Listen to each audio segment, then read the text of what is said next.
Baie welkom by Agape Gemeente aanlyn en dankie dat jy gekies het om by ons aanlyn diens in te skakel. My naam is Dawie van Skoor en ek is die gemeenteleier by Agape Gemeente en ek weet jy het soveel aanlyn opsies wat jy kan kies van wanneer dit kom by aanlyn dienste. Maar dankie dat jy hierso is. Ons wil dit graag vir die moeite werd maak. Ek weet en ons almal by Agape weet die lewe is moeilik, die lewe is gecompliseerd. En daarom wil ons vir jou inhoud skep en vir jou inhoud gee wat jou kan toerus en jou kan help om hierdie lewe suksesvol te leef. So, ons hoop jy geniet die diens en as jy daarvan gehou het, deel dit asseblief met iemand anders.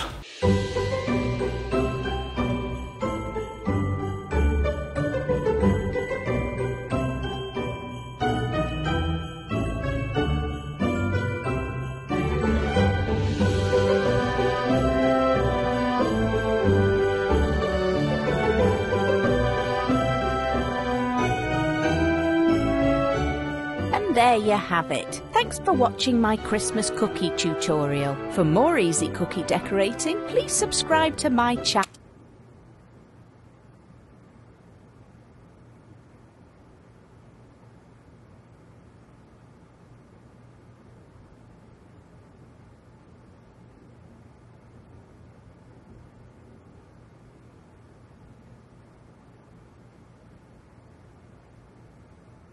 The season to be jolly, fall. Hey, that looks awesome. Really? Yeah. You made those all by yourself? Oh, yeah. Where'd you learn how to do it? You made those all by yourself? I did. I was watching those YouTube videos. You're so good at decorating cookies. Come on, buddy.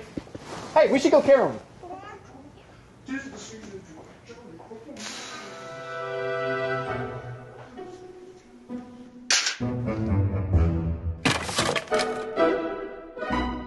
Goeiemôre Agape Gemeente. Groete daar van Buffelspoort se kant af. Die wat nie geweet het nie, ons is mos een geestelike familie op twee plekke. En verlede Sondag, net soos hier, het ons Kersdiens gehad en ons het die Christusfees behoorlik afgeskop en vandag begin ons ook saam met ons Kersreeks. So volg asseblief hierdie reeks saam met ons waar ons wil kyk na waar het Kersfees werklik begin.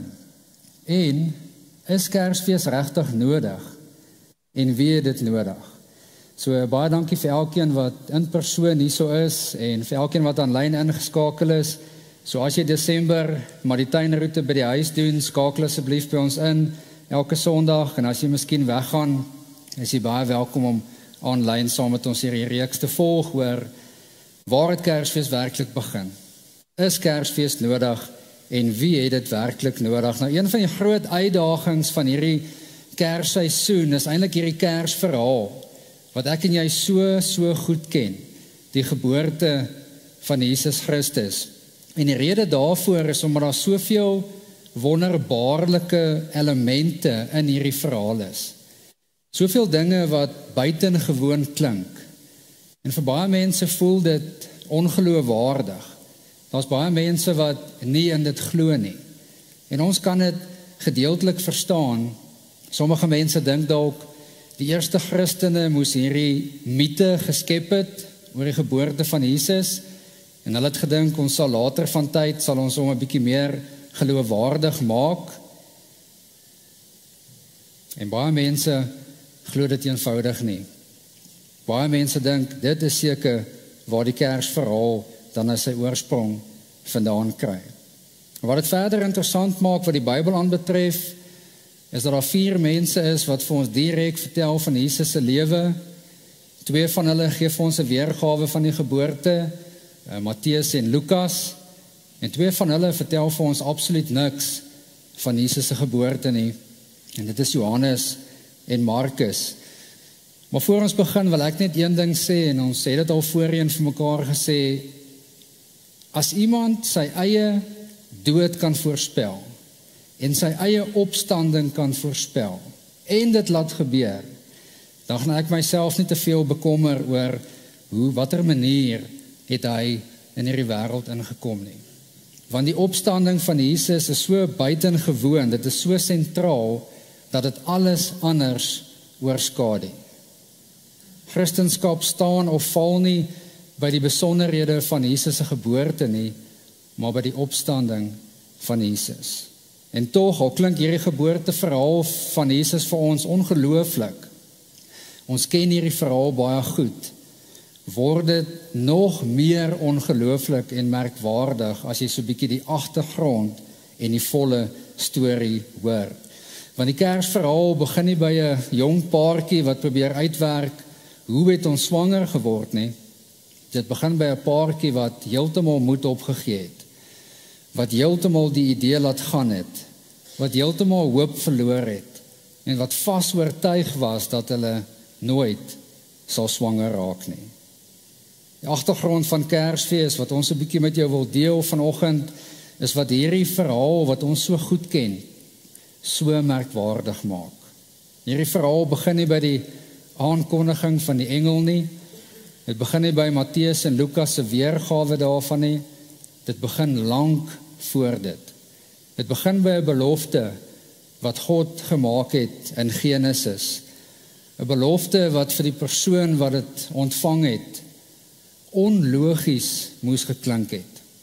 Dit moes vir hom absurd geklink het binne sy eie kultuur en sy eie omstandighede. 'n Belofte wat menslik gesproke onmoontlik is en onbereikbaar is. Maar wanneer ons terugkyk na dit, dan sien ons hoe hierdie belofte alles vooraf gereed gemaak het vir wat uiteindelik die Kersverhaal is, soos ek en jy dit ken. Dis juis hierdie belofte en die storie wat daaruit ontvou het, wat Kersfees so geloofwaardig maak. En hierdie belofte is ongeveer 2000 jaar voor Jesus se geboorte is dit al gemaak. En ons vind dit in Genesis. En as jy miskien nie is by die hele kerk ding, of jy is nog 'n bietjie onseker oor die Bybel, moenie so daaraan dink nie. Dink aan hierdie dokument wat vir ons vertel van hoe die Joodse volk begin het, en hulle het dit genoem Genesis. En dit was vir die Jode uiters belangrik. Dit het uiteindelik deel geraak van die Joodse skrifte. En later is dit saamgevoeg met die dokumente wat ek en jy ken as die Nuwe Testament. So die Bybel het nie Genesis voortgebring nie. Genesis het lank reeds bestaan, voordat dit deel geword het van wat ek en jy vandag ken as die Bybel. En hierdie dokument het hierdie ongelooflike belofte. Soos ek gesê het, 'n belofte wat menslik gesproke onmoontlik klink, onbereikbaar klink. En God maak hierdie belofte aan 'n man met die naam van Abraham, wat ons later sal ken as Abraham, en dit is waar die Kersverhaal begin. Die Here het vir Abraham gesê, trek weg uit jou land, weg van jou familie en jou ouerhuis, en gaan na die land wat ek vir jou sal aanwys. Nou ons weet nie hoekom God vir Abraham gekies het nie. Ons weet nie hoekom God byvoorbeeld vir Maria en Josef gekies het nie. Maar God sê vir Abraham, los alles wat jy ken agter. En in sy konteks was dit uiters gevaarlik geweest. Want in sy tyd het jou lewe en jou veiligheid en jou toekoms heeltemal afgehang van dit wat jy ken, van jou familie. En tog verwag God van hom om dit alles agter te los en hy sal vir hom wys waar hy moet gaan. En dan begin hierdie beloftes. Ek sal jou die voorvader maak van 'n groot nasie. Nou Abraham was ongeveer 75 jaar oud teen hierdie tyd. Is die enige 75-jariges hier vanoggend? Enigiemand wat aanlyn kyk, 75 jaar oud, geen kinders. En hy moes by homself gedink het, 'n groot nasie. Miskien moet ons net begin by een kind eers, voor ons by 'n groot nasie uitkom. Ek sal jou seën, sodat jy geëerd sal wees. Met ander woorde, ek gaan jou beroemd maak. Mense gaan 2000 jaar later jou ken. En hy moes by homself gedink het, okay, as ek alles agterlos wat ek ken, my familie agterlos, dink ek eerder mense gaan nie eers weet ek het bestaan nie. En dan laastens, en verander tot 'n seun sal wees. Nou binne die kultuur van daardie tyd moes hierdie laaste woorde glad nie sin gemaak het nie. As jy deur die Ou Testament lees, dan sal jy dink, hulle moet 'n ouderdomsbeperking byvoeg. Dit was net geweld. Nasies en volke het nie mekaar geseën nie. Hulle het mekaar geplunder en beroof en om oorlewing geveg en van mekaar slawe gemaak. Maar ten spyte daarvan sê God, ek sal die seën wat jou seën en die wat jou vervloek, sal ek vervloek. Met ander woorde, ek gaan hierdie pad saam met jou stap, al lyk dit nie vir jou en jou omstandighede of hierdie gaan werk nie. Ek gaan die pad saam met jou stap en saam almal wat na jou kom, totdat hierdie belofte vervul is. Niks gaan dit stop nie. En dan sê hy hierdie ongelooflike belofte, in jou sal al die mense, die wat vanoggend ook hierso sit, al die mense op aarde geseën word. Nou, hoe sal dit vir jou klink as God vir jou sê, dit wat ek deur jou lewe gaan doen, gaan al die mense op aarde bereik. Dit wat ek in jou lewe gaan doen, gaan al die mense op aarde raak. Deur dit wat ek in jou gaan doen en deur jou gaan doen, gaan al die mense geseën word. En hy moes by homself gedink het, geseën? Ons nasies en volke hier in ons omstandighede seën nie mekaar nie. Al wat hier gebeur is, ons plunder mekaar, ons beroof mekaar, ons maak van mekaar slawe. Dit sou glad nie sin gemaak het nie. Maar tog, as jy verder vir Genesis lees, dan sien ons, Abraham het gekies om die onmoontlike te glo. Hy het basies vir God gesê, Here, ek weet nie hoe u hierdie gaan doen nie. Ek is 75 jaar oud, ek het geen kinders nie. Ek gaan heel waarskynlik nie eens lang genoeg leef om te sien hoe hierdie belofte in vervulling kom nie. Maar omdat u dit beloof, sal ek dit glo. En uiteindelik, soos jy dalk weet, het Abraham wel 'n seun gehad, Isak. Isak het 'n seun gehad, Jakob. Inteendeel, hy het 2 seuns gehad, hy het 'n tweeling gehad, Esau en Jakob.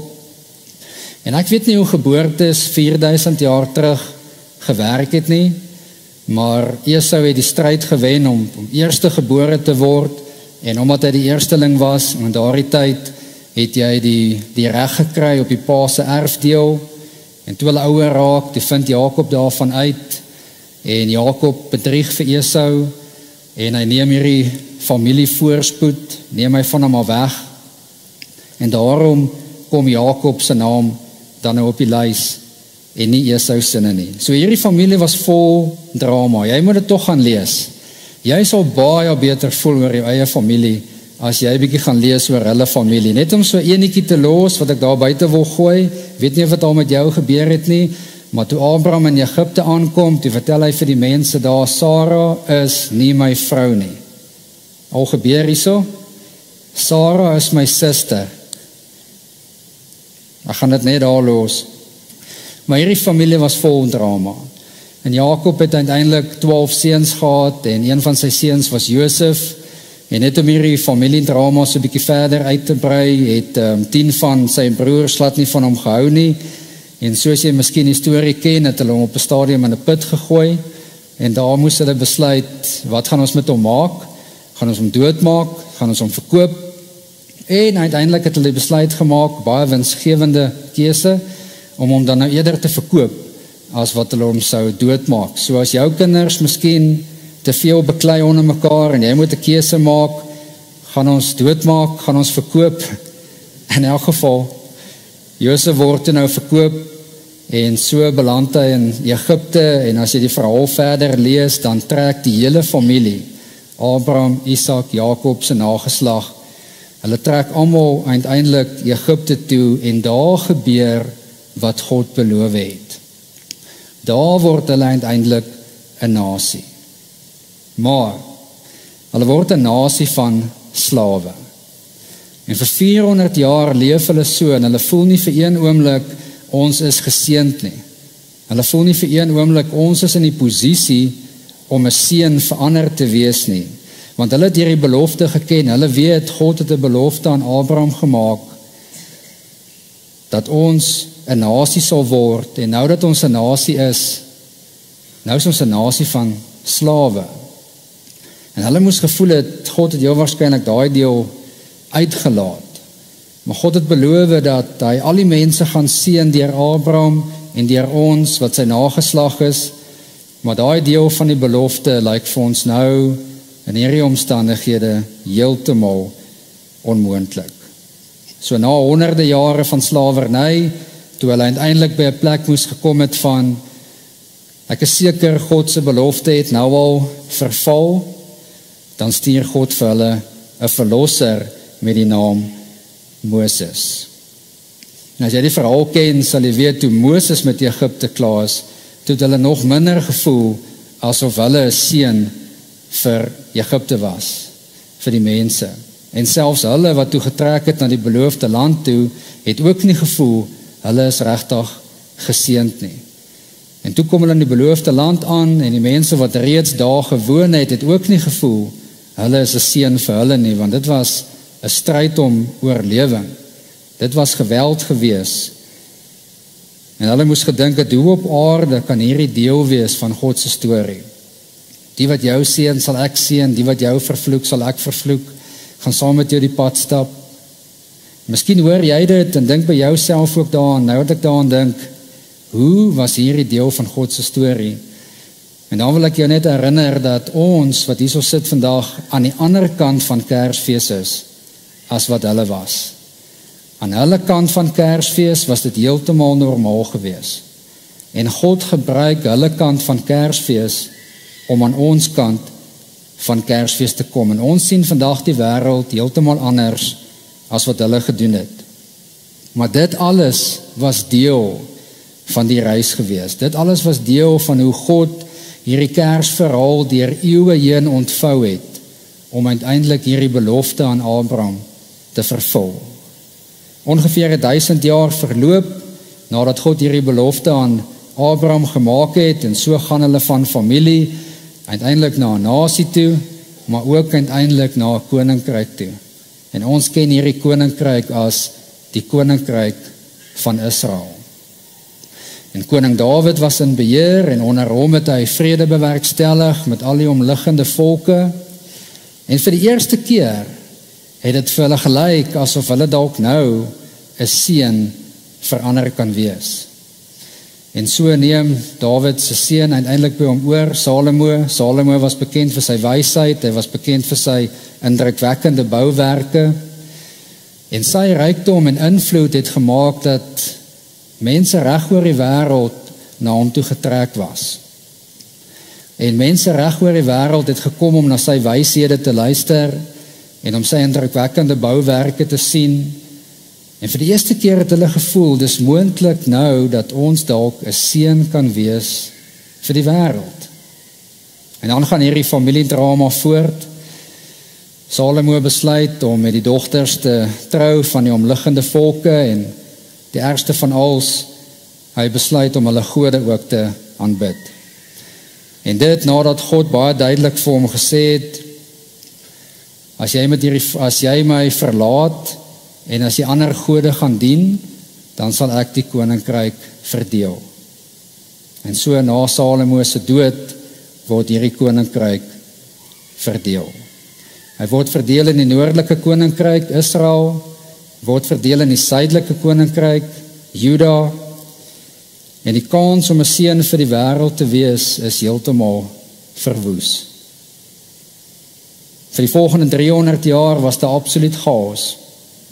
Die noordelike koninkryk, Israel, hulle word verower deur Assirië, en die suidelike koninkryk, Juda, is uiteindelik op die rand van ineenstorting. Absolute chaos. Maar te midde van hierdie chaos stuur God nog 'n profeet, Jesaja, om vir hulle 'n boodskap te bring. Te midde van hierdie chaos, te midde van die verlore geleenthede, te midde van die verowering, te midde van die feit dat hulle voel hulle is op die rand van ineenstorting, sê God die volgende vir hulle deur Jesaja. Ek gaan jou 'n lig maak vir die nasies, sodat jy my redding kan bring tot aan die uithoeke van die aarde. Met ander woorde, Israel, ek gaan iets deur jou doen, wat gaan maak dat al die ander mense, wat nie Jode is nie, ons wat hier sit, die heidene, gaan na julle opkyk. En hulle moes by hulle self gedink het, ons kyk nie eens op na ons self nie. Ons probeer self oorleef, hoe gaan ons redding verander kan bring? Hoe gaan ons in ons omstandighede enigstens 'n lig vir die wêreld kan wees? En kort na hierdie belofte, van julle gaan 'n lig wees vir die wêreld, ek gaan redding bring tot in die uithoeke van die aarde, word hierdie suidelike koninkryk ook aangeval deur Assirië, en hulle word 'n afhanklike staat. En so vir ongeveer 300 jaar is hulle hierdie afhanklike staat, en daarna kom val Babylon vir Jerusalem aan. Jerusalem was dan die hoofstad van hierdie suidelike koninkryk, die hoofstad van Juda, en so word Jerusalem verower, en hierdie volk kom op 'n plek van absolute gebrokenheid, absolute rou. Maar te midde van hierdie chaos stuur God nog 'n profeet, Maleagi, om vir hulle boodskap te bring. Nou ek is seker teen hierdie tyd het hulle gevoel, al hierdie woorde van U om ons positief te hou, al hierdie woorde van U om ons te probeer bemoedig, soos 'n ouer wie se kind iets aanpak, en jy weet, hy gaan nie daarin slaag nie, gaan nie baie suksesvol wees nie, maar tog gaan ek hom maar positief hou, tog gaan ek hom maar moed inpraat. Teen hierdie tyd, met die ervaring wat hulle gehad het, het hulle eintlik geen rede gehad, om enigstens hierdie bemoedigende woorde te glo nie. Hy bly sê ons gaan dit maak, maar dit voel nie vir ons of ons dit maak nie. En dan sê God deur Maleagi die volgende: daar is nasies wat my eer, van waar die son opkom tot waar dit weer ondergaan. Oral eer hulle my deur wierookoffers en reinoffers te bring. En dan gaan hy aan: die nasies het groot ontzag vir my naam, sê die Here, die Almagtige. Nou, hulle moes by hulle self gedink het, groot U naam. Op hierdie stadium spot almal met U naam. Op hierdie stadium dink almal, ons het 'n swak God. Niemand wil op hierdie stadium vir U aanbid nie. En hulle het geen rede om enigstens anders te glo nie. So kom ons stop die valse beloftes, kom ons stop die valse bemoediging, kom ons wees eerlik met mekaar. Ons gaan nooit geseënd wees soos beloof is nie. Ons gaan nooit 'n seën vir ander kan wees nie, want dit lyk of God nie eers na sy eie mense kan kyk nie.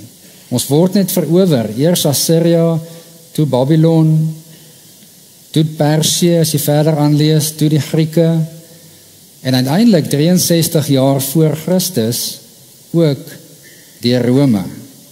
Die militêre bevelvoerder van daai tyd van Rome was Pompeius die Grote, en hy het van dorp tot dorp gegaan en alles verower, en uiteindelik by Jerusalem se mure gekom en dit plat geslaan en Jerusalem verower. En volgens gerugte het hy selfs met sy perd die tempelterrein ingegaan en al die priesters daar doodgemaak en gegaan na die allerheiligste van die tempel, daar waar volke hulle gode se beelde sou bewaar het, en hy het die gordyn weggetrek en hy het gesien, daar's niks nie. Hulle aanbid 'n God, maar hulle het niks om daarvoor te wys nie. 'n God sonder 'n beeld, 'n God sonder 'n simbool, en vir 'n Romein moes dit baie belaglik gewees het dat jy 'n God aanbid, maar daar's geen beeld van hom nie. So hy moes definitief vir homself gevra het, wie is hierdie God vir wie die Jode so geveg opsit? Wie is hierdie God in wie die Jode se beloftes glo? Wie is hierdie God vir wie die Jode bly aanbid te midde van die omstandighede waarin hulle is? 'n God sonder 'n beeld? So ja, God het die belofte gedeeltelik nagekom. Abraham se nageslag sou 'n nasie word soos hy beloof het, maar dit gelyk asof die res van hierdie belofte onmoontlik gaan wees. Want met hierdie agtergrond wat ek vir jou vandag gee, lyk dit vir ons asof hulle nie deur Abraham geseën gaan word nie. Asof hulle nie 'n lig vir die nasies gaan wees nie. En asof hierdie Joodse God nie reg oor die wêreld aanbid gaan word nie. Want wie stel belang in 'n God wat nie na sy eie mense kan omsien nie? En dit, met al hierdie agtergrond, is presies wat die Kersverhaal so merkwaardig maak. Toe alles gelyk het asof dit hopeloos is, toe God se beloftes onmoontlik gelyk het, toe elke aanduiding gesê het, dis verby met ons, dan beskryf Paulus dit op die volgende manier. Hy sê, maar in die volheid van die tyd, het God sy seun gestuur, en hy is uit 'n vrou gebore. Met ander woorde, toe God alles gehad het, presies soos wat hy dit wou gehad het, en net om 'n klein bietjie agtergrond te gee, sedert die toring van Babel, was dit die eerste keer dat 'n universele taal die wêreld regeer het. En dit was Grieks gewees. En Rome was in beheer van die wêreld, keiser Augustus was aan bewind. Jy ken die Ou Testament, jy weet, daar was net geplunder en net beroof en net slawe van mekaar gemaak.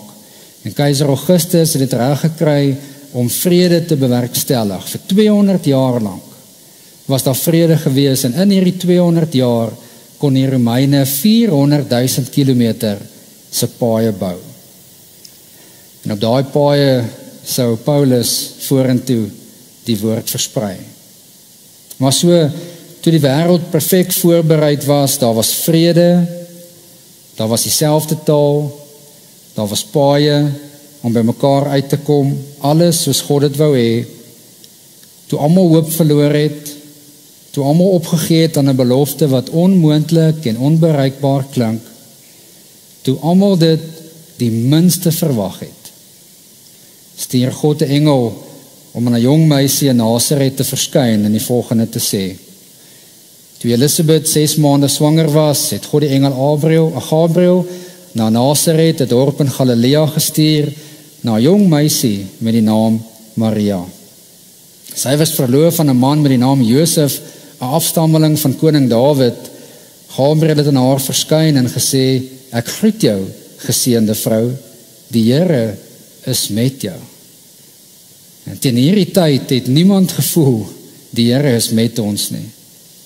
Moenie bang wees nie, Maria, het die engel gesê, want God het besluit om jou te seën. Jou sal swanger word en 'n seun hê, en jy moet hom Jesus noem. Hy sal groot wees en die seun van die Allerhoogste genoem word, en die Here God sal hom die troon van sy voorvader Dawid gee. Hy sal vir ewig oor Israel regeer. Die ander vertaling sê oor die nageslag van Jakob, en sy koningsheerskappy sal nooit eindig nie. So God het sy belofte aan Abraham gehou. Deur alles sou die nasies deur Jesus geseën word. Israel sou 'n lig vir die wêreld word.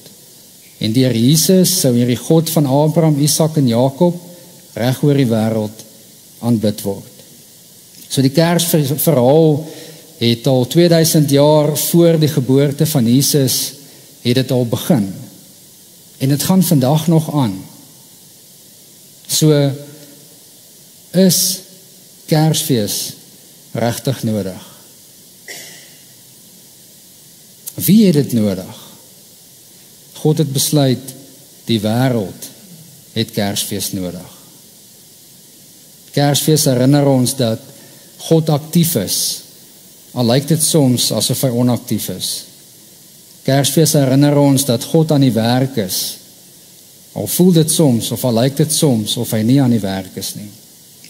Kersfees herinner ons dat hy betrokke is in ons lewens. Kersfees herinner ons dat God sy beloftes hou. So hoekom is Kersfees regtig nodig? Die wêreld het hoop nodig gehad, lig nodig gehad en 'n redder nodig gehad. En God het ook Kersfees nodig gehad. Maar ons gesels volgende week oor dit. Kom ek bid vir ons. Ons Vader wat in die hemel is, baie dankie vir Jesus. Dankie dat Kersfees ons herinner dat U getrou is en dat U beloftes hou. Dankie dat U vir die wêreld gekom het en soos wat ons vanoggend hier sit, soos wat ons aanlyn kyk, ook vir elkeen van ons persoonlik gekom het. Miskien is daar net vandag iemand wat hier so sit, iemand wat aanlyn kyk, wat besef dat hulle vir U nodig het. Ek wil vra dat U asseblief vir hulle sal bedien op hierdie oomblik, dat U hulle harte sal aanraak. En miskien as dit jy vanoggend is, miskien wil jy net 'n gebed agter my aanbid en sê, Here Jesus, ek het U nodig. Vergewe asseblief my sondes. Ek wil my lewe vir U gee. Word die Here en die verlosser van my lewe. Here, dankie vir elkeen wat dalk hierdie gebed saam met my vanoggend gebid het. En ek wil vra dat U vir hulle nou sal vul met vrede. En met U teenwoordigheid. En ek wil vir die res van ons bid en vra dat U vir ons sal help om ook hierdie week in 'n donker wêreld, iets wat nie verander het van daai tyd tot nou toe nie, om 'n lig te wees in 'n donker wêreld. En ons bid dit in Jesus se naam. En almal sê saam. Amen. As dit miskien jy is wat saam met my gebid het, sal ons baie graag van jou wil weet. Jy kan daar rondom jou sien, daar sal 'n kaartjie wees. Vul hom asseblief in, gee hom by die kerkkantoor in. En dan wil ek almal van julle uitnooi, soos wat julle vandag hier uitstap, sal julle sien, daar's 'n boom in die voorportaal. Hy het 'n paar kaartjies wat aan hom hang, en daai kaartjies verteenwoordig behoeftige kinders wat 'n wenslysie het vir Kersfees. So ek wil jou uitnooi om daar 'n kaartjie te gaan afhaal, en jy kan hierdie jaar 'n kind se wens waarmaak vir Kersfees. En al die besonderhede wat jy nodig het, is daarop. So baie dankie dat jy in persoon hier was. Baie dankie vir die wat miskien aanlyn gekyk het. Geseënde dag verder.